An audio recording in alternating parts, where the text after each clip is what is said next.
Hello, hello tout le monde. Alors, petite vidéo hebdomadaire que je fais en avance car je n'aurai pas du tout le temps pendant le week-end ni même vendredi soir. Donc je fais la vidéo maintenant, un peu en avance, et on va dire que ça tombe pile poil au moment où Bitcoin casse son support ici au 8800 et va certainement venir chercher au 8600. Donc 8600 c'est le premier support, mais avant de parler de ça, parlons un peu de ce qui s'est passé pendant cette semaine, enfin pas cette semaine complète du coup, mais pendant ces quelques jours.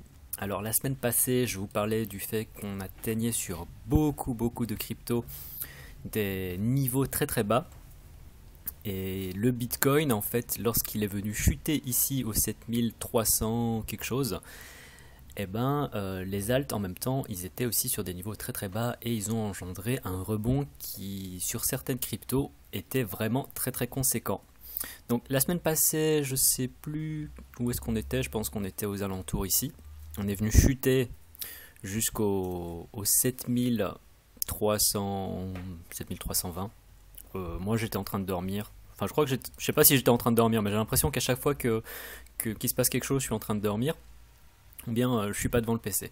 Donc il s'est passé ça, j'étais pas là, donc j'ai pas du tout vu cette action ici.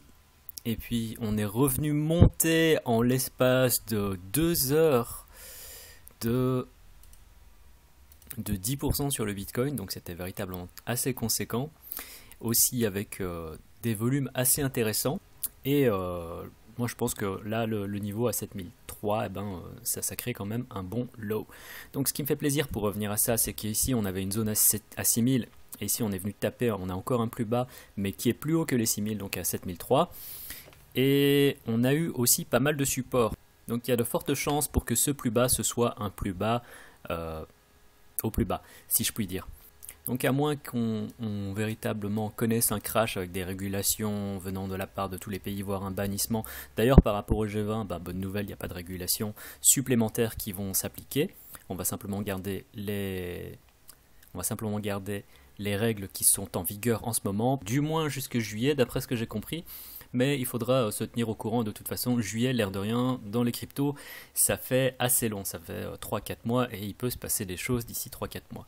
Mais donc, tant qu'il n'y a pas un ban, pour revenir à ce que je disais, tant qu'il n'y a pas un ban définitif des cryptos dans tous les pays et qu'on ne commence pas à réguler à gauche à droite, ben je ne pense pas que le Bitcoin descendra en dessous des 6000. Après, ce n'est que mon avis personnel, je peux tout à fait me tromper. Donc pour Bitcoin, ici on peut voir qu'on avait commencé à dessiner un biseau descendant. Alors un biseau descendant, lorsqu'on arrive généralement à l'apex, quand on arrive au bout ici, ce genre de biseau descendant généralement a tendance à casser vers le haut. Je pense que je vous l'ai déjà dit. On peut faire un mouvement mesurable aussi qui est de la hauteur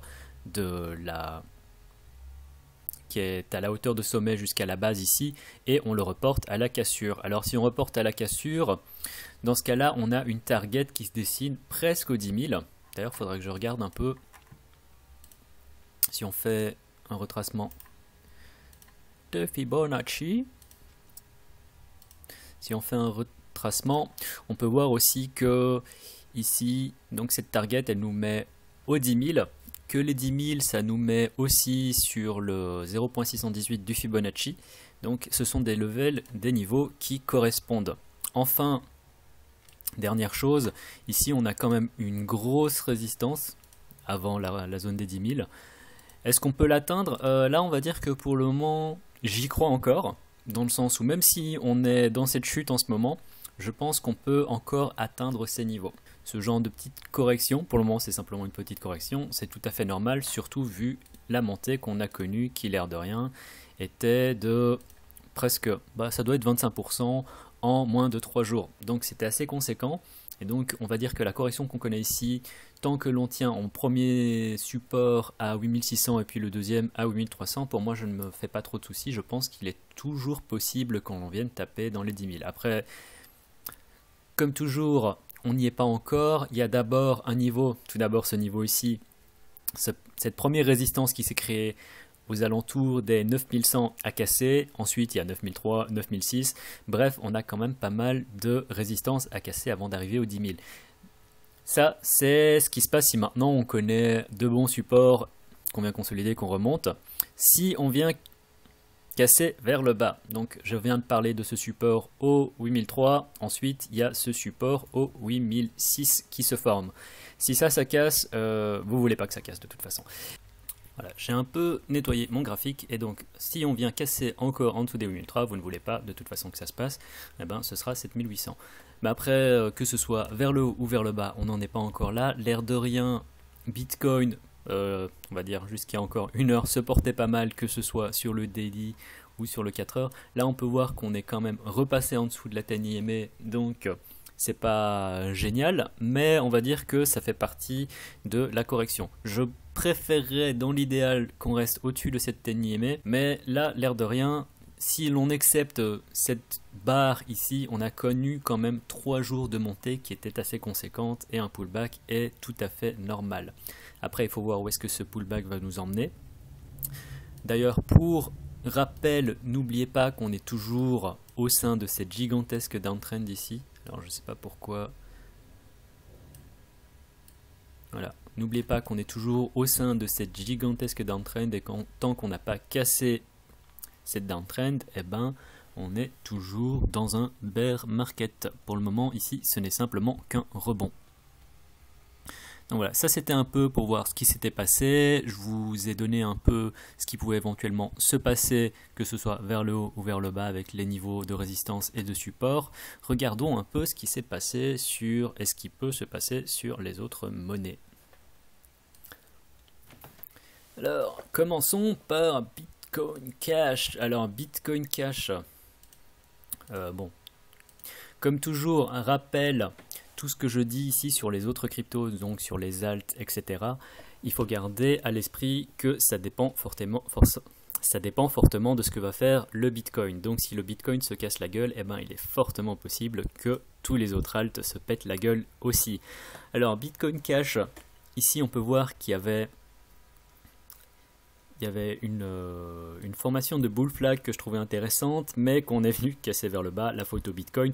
Donc c'est pour ça aussi que je dis qu'il faut faire attention à ce qui se passe sur les alts, parce que c'est fortement dépendant du Bitcoin. Si maintenant le Bitcoin commence à baisser énormément, eh ben, les alts vont également en subir les conséquences. Dans le cas du Bitcoin Cash, ici on avait donc cette montée avec un bull flag, et normalement le bull flag, lorsqu'on le casse, eh ben, c'est assez bullish. Ceci dit, on peut voir qu'ici, avec ce qui s'est passé sur le Bitcoin ces dernières heures, eh ben, la figure est invalidée, et donc Bitcoin Cash, je resterai loin aussi. Je préférais attendre la fin du mouvement correctif ici.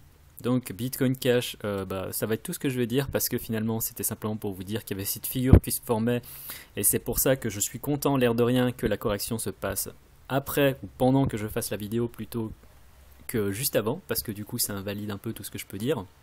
Ça bouge très très vite dans les cryptos. Donc Bitcoin Cash, c'était juste ça. Ethereum, alors Ethereum, pas terrible. Je vais prendre sur l'USD. Ethereum, tant qu'on casse pas ici, vous voyez cette petite ligne bleue, donc tant qu'on casse pas cette résistance, il n'y a rien à faire sur Ethereum. Alors Ethereum, j'aime pas du tout la gueule qu'il a en ce moment. Il est vraiment au plus bas. J'avais dessiné ces deux zones de support. Ici on peut voir que l'Ethereum il est déjà venu taper sur la zone de support ici. Donc si cette zone de support là ne tient pas, oulala, je préfère ne pas y penser. D'autant plus que lorsque vous regardez contre le Bitcoin, alors qu'énormément de crypto-monnaies ont connu donc un rebond assez conséquent, lorsqu'on a eu ce rebond ici le 18 mars, lorsqu'on a eu ce rebond ici au 18 mars, lorsqu'on a eu ce rebond au 18 mars, on a connu sur beaucoup de cryptos des rebonds de l'ordre de 20 à voire 60%. Bon, ça s'est pas fait en une seule fois, mais on peut voir que dans le cas du... Alors, Ethereum a quand même fait un rebond de... Ouais, je vais être honnête, je vais le prendre jusqu'au maximum. Il a fait un rebond de 9%. Le problème, c'est qu'il est déjà à nouveau au plus bas contre le Bitcoin. Donc, moi, l'Ethereum, je resterai véritablement loin de l'Ethereum en ce moment. Litecoin, on peut voir qu'il surperforme pas le Bitcoin, néanmoins il se trade véritablement de la même manière que le Bitcoin. Donc en fonction de ce que fait le Bitcoin, le Litecoin véritablement s'ajuste sur le BTC. De toute façon, les cryptos en général, en ce moment, s'ajustent très très bien avec des ratios de pourcentage différents sur ce que fait le Bitcoin. Mais Litecoin, dans ce cas-là, c'est véritablement la même chose. Il n'y a pas eu de surperformance ou de sous-performance de la part du Litecoin, donc regardez simplement ce qu'il fait. En ce qui concerne les niveaux, s'il vient descendre encore plus bas, moi je pense qu'une atteinte des 157 n'est pas impossible. Alors je vais faire quelques alts vite fait et puis je vais arrêter cette session parce que de toute façon il faut regarder ce que fait le Bitcoin. Neo, on peut voir que l'air de rien, depuis... alors il était très très bas, hein. Neo il était descendu à 48 $. On peut voir qu'il est remonté jusqu'au plus haut ici de 60%, donc vraiment très très conséquent comme gain. C'est un peu comme ce qui s'est passé sur Quantum. Quantum aussi a fait 60%, on va regarder ça tout de suite. Donc sur les résistances à casser avant éventuellement de rejoindre les cieux des 82 $, il y a les 75 ici. Ensuite, bien sûr, il y a cette zone des 78. Et puis après ça, on va dire que le chemin est clair et la prochaine résistance se retrouve véritablement aux alentours des 80-82. C'est plus une zone qu'une seule résistance, qu'une résistance bien définie. Vers le bas, alors j'avais tracé ce support ici, on peut voir qu'on était venu taper 2 fois, la troisième fois a été fatale aussi avec le Bitcoin qui est en correction. Et le prochain support que je regarde pour moi c'est ce support au 67. J'espère en tout cas que ça ne viendra pas descendre plus bas. Si ça vient descendre plus bas, de toute façon, ce sera, je pense, un bon point d'entrée. Déjà, les 67 ici, je pense que c'est un bon point d'entrée. Ce n'est que mon avis personnel, bien sûr. Après, ça dépend aussi du volume de vente auquel on va assister. Pour le moment, c'est relativement calme. Et je reste positif sur le court terme, que ce soit sur le Bitcoin ou les autres cryptos. Mais il faut rester toujours prudent. D'ailleurs, comme j'ai dit, la tendance de fond à long terme est toujours à la baisse. Ici, on est toujours au sein d'un rebond. Donc, gardez ça à l'esprit. Quantum, parce que j'avais dit que j'en parlerais. Alors, Quantum, je suis en train de surveiller aussi de manière...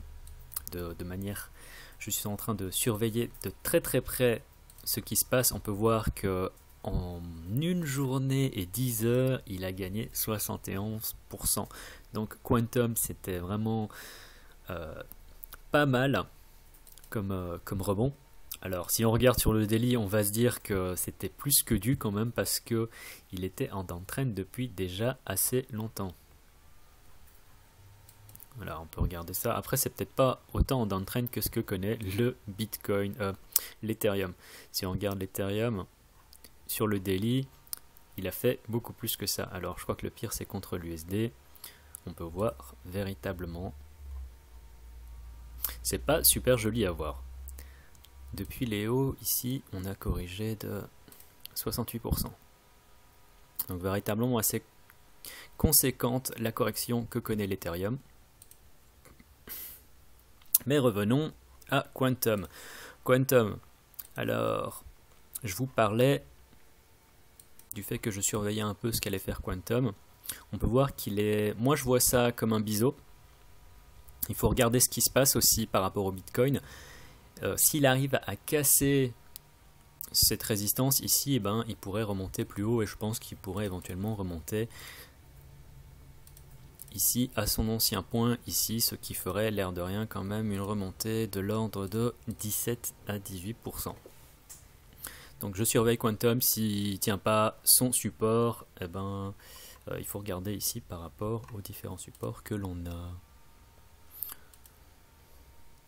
Là on est pile poil dessus de toute façon. Et puis après je regarderai ici. Donc les 0.002 et 21. Ça c'est pour Quantum. EOS aussi. EOS c'est un monstre. Non, c'est pas un monstre, mais on va dire que si c'est un monstre. Par rapport à la correction qu'il a connue, le rebond aussi est de 60%. Donc véritablement très conséquent. EOS plus que dû quand même pour une petite pause. Et par rapport au niveau à surveiller, on va dire que ça c'est un premier niveau à surveiller. En plus ça correspond avec la 50 EMA. Donc je ne suis pas certain que l'on descende jusque là sur EOS, après rien n'est moins sûr.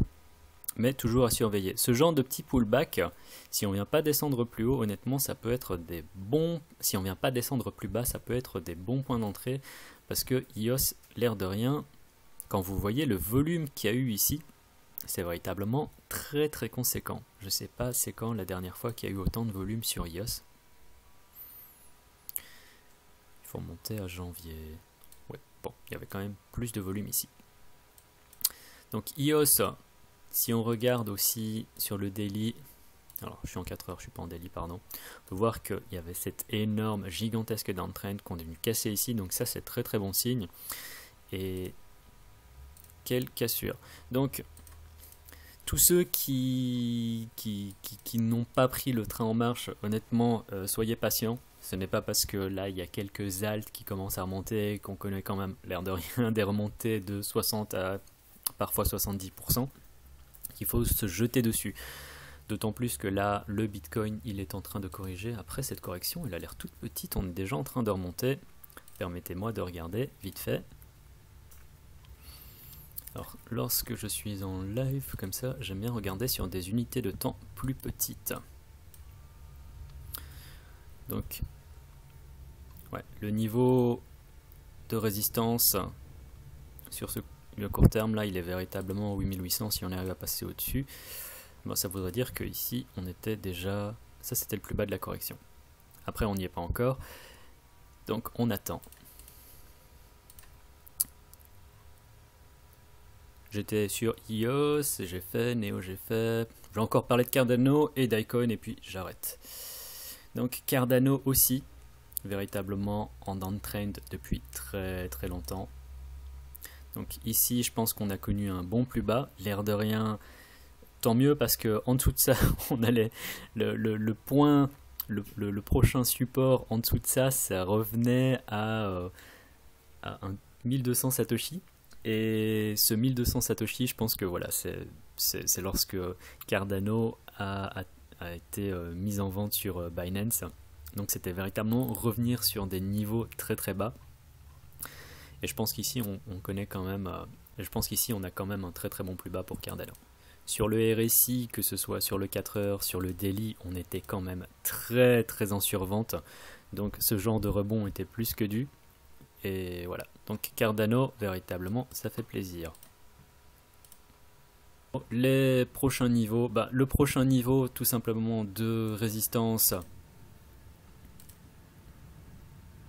que l'on pourrait rencontrer, il est véritablement là. Il suffit de regarder là où est le sommet. On va dire que c'est davantage une zone qui se situe entre les 2439 et 2467, voire un peu plus, voire un peu moins. J'ai tracé ça vite fait. Mais donc pour les plus bas, moi je dirais qu'ici on a quand même une bonne zone de support. D'ailleurs ça correspond à cette zone de support ici. On peut voir que ça correspond. Icon, et puis j'arrête. Icon. Icon, ça fait partie des choses que je considère... Oh mon dieu. Ok.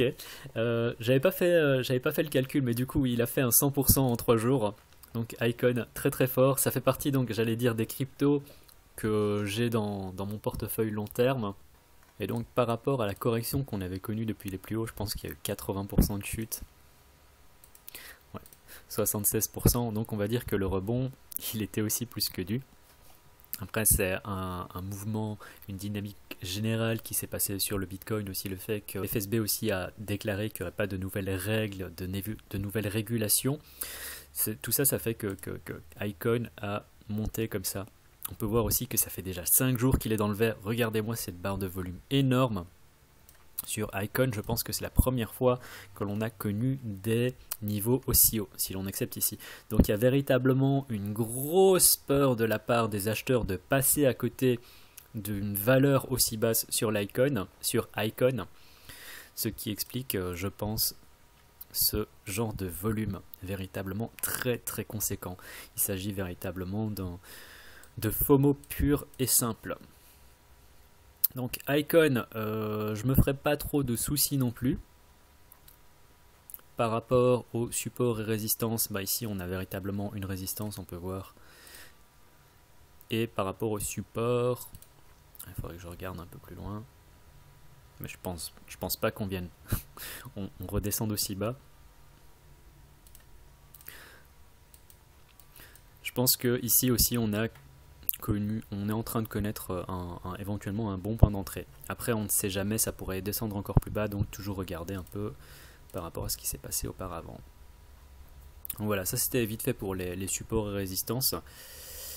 Sur quelques cryptos et sur le Bitcoin, dans tous les cas, n'oubliez pas qu'on est toujours en bear market parce qu'on n'est toujours pas sorti de cette gigantissime downtrend, donc soyez prudents.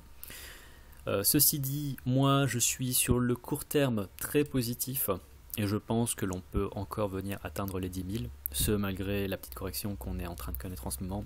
Comme toujours, si on descend en dessous des 8003, tout ce que je viens de dire ici, vous l'oubliez totalement.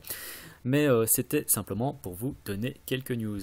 Voilà, c'était tout pour cette semaine et pour aujourd'hui pour cette vidéo. J'espère que vous avez apprécié le contenu de cette vidéo. Si vous avez apprécié, n'hésitez pas à me mettre un pouce en l'air parce que véritablement, ça me ferait vraiment chaud au cœur. Mais vraiment, quand je vois d'ailleurs le ratio de likes et de dislikes, ça me ferait vraiment plaisir. Vous êtes incroyable parce que vous êtes maintenant plus de 5000 abonnés. Ça fait chaud au cœur. Quand j'ai commencé cette chaîne, j'ai commencé véritablement comme ça pour déconner, pour dire les choses telles qu'elles sont. J'ai commencé sans véritablement savoir où j'allais. Aujourd'hui, j'ai une vision un peu plus globale de ce que je veux faire avec cette chaîne, de vers où je veux me diriger. On va dire que je manque un peu de temps par rapport à tout ce que je voudrais faire parce que j'ai une vie sur le côté en dehors de YouTube. Et donc voilà, je tenais véritablement à vous remercier parce que plus de 5000 abonnés, c'est véritablement conséquent. Je me souviens que la première fois, lorsque j'avais atteint, je pense, 1000 abonnés, je ressentais l'air de rien une assez grande pression parce que 1000 personnes qui éventuellement, 1000 personnes qui te follow et qui éventuellement t'écoutent, voire te font confiance, ça met une pression l'air de rien. 1000 personnes, ça fait beaucoup, alors 5000, vous imaginez même pas. Donc vraiment ça me fait chaud au cœur. Comme je l'ai déjà dit en commentaire, je suis même pas forcément, je sais même pas si j'ai forcément envie d'avoir beaucoup plus de followers que ça. À terme, c'est sûr que je voudrais en avoir plus, mais on va dire que maintenant la course au follow, c'est pas ça. Par la course au nombre d'abonnés, c'est plus ça qui me drive. Je suis déjà plus que satisfait avec vous. Après, si on a plus, je vais pas me plaindre, mais véritablement, je cherche pas forcément à en avoir plus. D'ailleurs, ça se remarque un peu dans mes miniatures, dans mes titres qui sont beaucoup moins putaclic. Mais donc voilà, ça c'était simplement pour vous remercier. 5000 personnes, ça me fait vraiment chaud au cœur. Et ça me donne l'envie de produire toujours du contenu de meilleure qualité et d'essayer de vous fournir en fait les analyses les plus poussées possibles. Donc voilà, 5000 abonnés, plus de 5000 abonnés, vous êtes 5080 je pense en ce moment, ça me fait vraiment chaud au cœur et ça me donne l'envie et la force en fait d'essayer de vous fournir le meilleur contenu possible, le contenu avec la meilleure qualité qui soit. Et j'espère que je réussis. Donc voilà, c'était tout pour aujourd'hui. Comme toujours, un petit like si vous avez des questions dans les commentaires. Si vous éventuellement voulez que je regarde une crypto en particulier la semaine prochaine, si vous voulez que je regarde une crypto en particulier la semaine prochaine, mettez-moi ça dans les commentaires. C'était le cryptographe. Tchuss.